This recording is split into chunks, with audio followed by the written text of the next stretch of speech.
Hi, this is Quinn with Impeccabilities powered by Kaizink, and today I'm going to show you how to create a virtual decoration bitmap for embroidery proofing. So we're in the client folder and we can see that we don't have a PNG in here to use in our proof, so we're going to create one.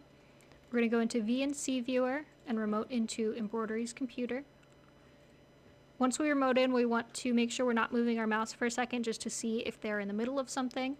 If they are, you'll want to pause and come back once they are free. But we can see that nobody's actively using the computer, so we can use it right now.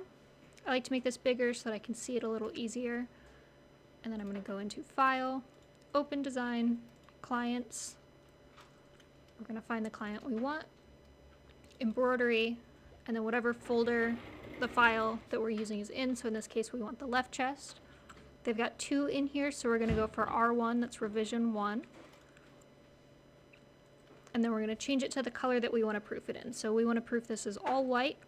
So we're going to select it. We're going to find our color over here on the side. Looks like they've already got white searched, so we'll just select that.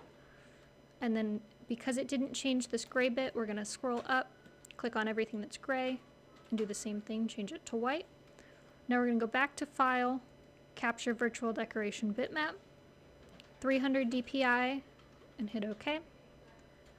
We're going to go into that same folder that had the original file, and I'm just going to name this one the same thing as the file with the color name at the end.